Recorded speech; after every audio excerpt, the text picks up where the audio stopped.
for those at the very beginning of your healing journey, like you are just stuck in a cycle of depression or sadness or anger or frustration, I think this came up in a session the other day.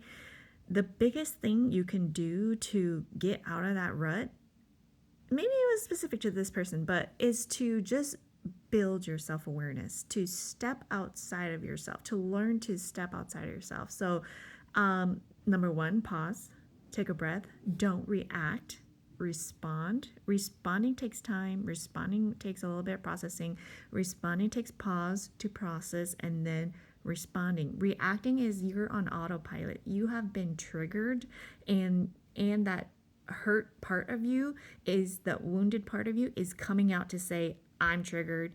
I'm reverting back to this memory, to this situation that made me feel this way. I'm projecting that energy and everything about it onto this situation.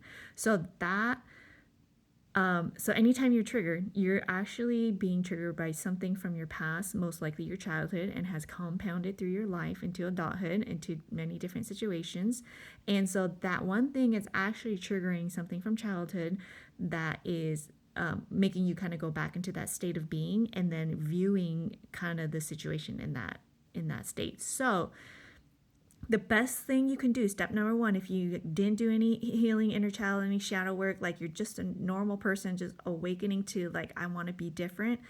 I think based on my own experience, the first thing you can do is just self-awareness. So, and that is just to pause and to take a breath and to just like remind yourself, I didn't know this at the time, but this is a good one. Just like, you're safe, you're okay, everything is okay. Take a breath, just pause. Process that energy, process what that person is saying, process the situation. If it's just like a conversation or argument, nothing about your physical safety, that's something different. This is just talking about being triggered by a statement, a person, a situation that is like non-harmful physically. So just take a pause, breathe, remind yourself that you're safe. Just start there, number one. And then when you can do that, you start implementing the next steps. So the first step for me is always self-awareness, stepping back a little bit so that you can view this situation at a different viewpoint, perspective, taking a breath, regulating your nervous system. So a lot of this is like spirit, body, mind, human experience, everything. So just keep that in mind. There's a lot of pieces at play, but the easiest thing, take a breath. Don't react. You want to respond. What does responding mean? Again, processing, taking a moment to process what is actually going on. Is this actually triggering you? Where are you being triggered? But just take a breath. Try to view things from the outside. Try to view things from the outside. And then once you can do that regularly and not be reactive, now you can take the next step of thinking about like, okay, how do I want to show up next? And then start thinking about that.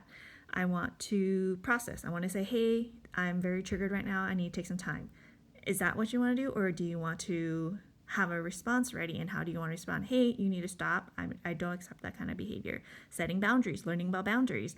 So all of this takes, I hate to say education. We didn't grow up with conscious parenting. Nobody taught us how to communicate, how to regulate our nervous system. So you do have to educate yourself. You have to watch YouTube, listen to podcasts, read books.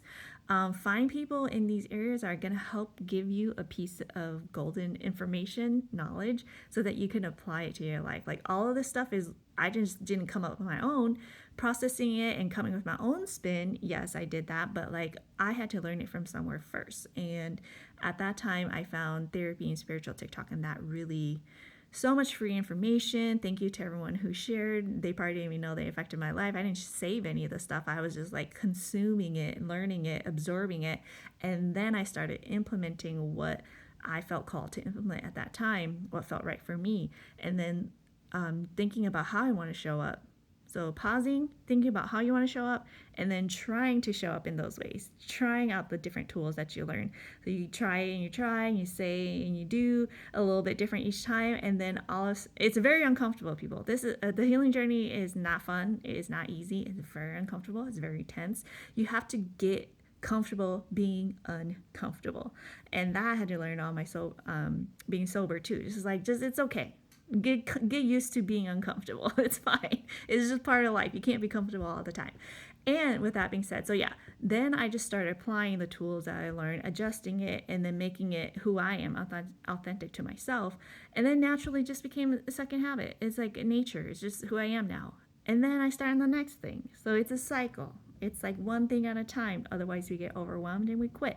One thing at a time. Or a few things at a time, but not all at once. Like just different little things, different little tools. And so just that just starts to accumulate. 6 years later, you're a completely different person. And, um, I don't know. It's gonna take time. I like to say I'm 6 years in the making. I'm not this way within 1 year, one month, 2 weeks.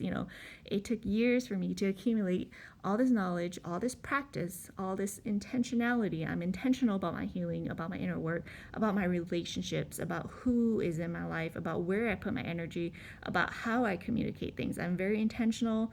I want to do the least amount of harm. I want to have impact on people. I want to, I don't know, just be the best version of myself. And I take a lot of breaks. Trust me, I break a lot. When I take breaks, I break. And then when I do the work, I do the work. And sometimes the lesson for me is to learn how to ride the balance of that. But sometimes it's just seasons. There's seasons where I learn hard, go hard, and there's seasons where I just rest and I just shut off. And I think those moments are embodying it though. Like I'm just really soaking it in and becoming that person. So those are my tips for you. If you're very new and you're not into spirituality, haven't done any work or know anything about spirituality, those are very practical humanly tips that helped me. So yeah, I hope it helps you.